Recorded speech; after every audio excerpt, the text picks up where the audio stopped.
Hi there, Chris from TotallyEV, and here we're doing a dedicated audio review on the Vauxhall Corsa-e. Now if you'd like a detailed breakdown of the car itself, do check it out on your pop-up banner or indeed in the description below. Also down there you'll find links to our social media platforms, so for example if you're on Instagram or Twitter, we'd very much appreciate a follow. So kicking things off, let's talk about the audio configuration. Here you've got 6 speakers in total, 2 at the rear and 4 at the front. No matter which trim level you go for, there's no option in order for you to upgrade it.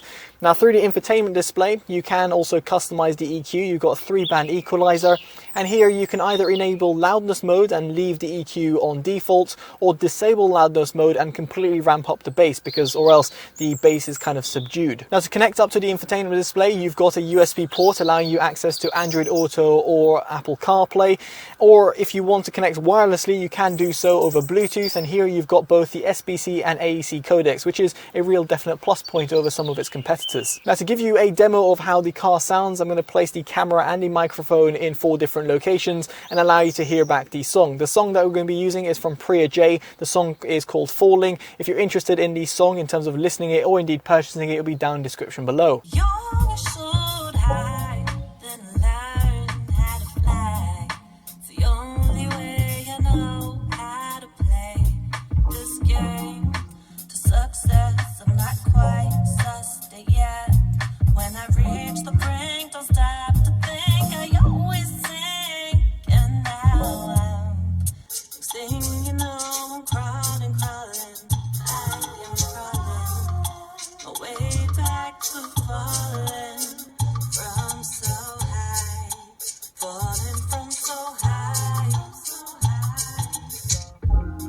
Now with the sound demo out of the way, let's get on to my subjective opinion. First off, let's talk about bass. Now because the Corsa-e doesn't have a dedicated subwoofer, you do feel a little bit of a lack in terms of the sub-bass extension.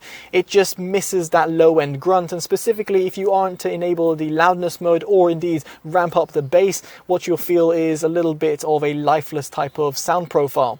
As for the mid-bass, it's a little bit uncontrolled, but on the plus side is plentiful. Those mid-range or full-range drivers on the doors provide you that extra sort of life that you are missing in terms of that low-end response.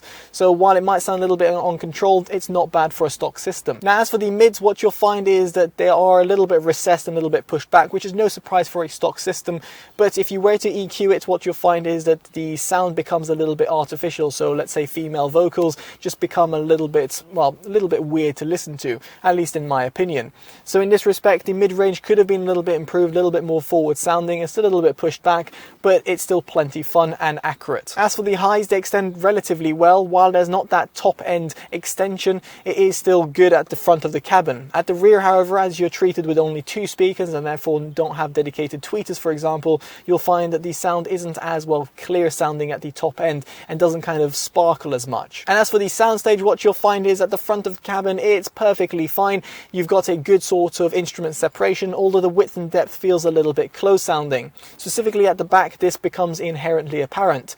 But to be quite honest, for a stock system and for a hatchback, it's no surprise to find these traits because some of its competitors have pretty much the same sort of qualities in the soundstage department. What I'm trying to say over here is that it won't compete with top tier sound systems out there on the market, but nor will it sound terrible in terms of giving you a completely condensed sound. On the whole, what I find is the Corsa-e's sound system is perfectly fine. It's decent. It's not exactly the best in the world, and there's some other systems out there that actually do excel in this department, be it for the fact that they include options for you to buy a better audio system, or just the fact that their stock sound systems do a good job for the price of the vehicle that it comes at.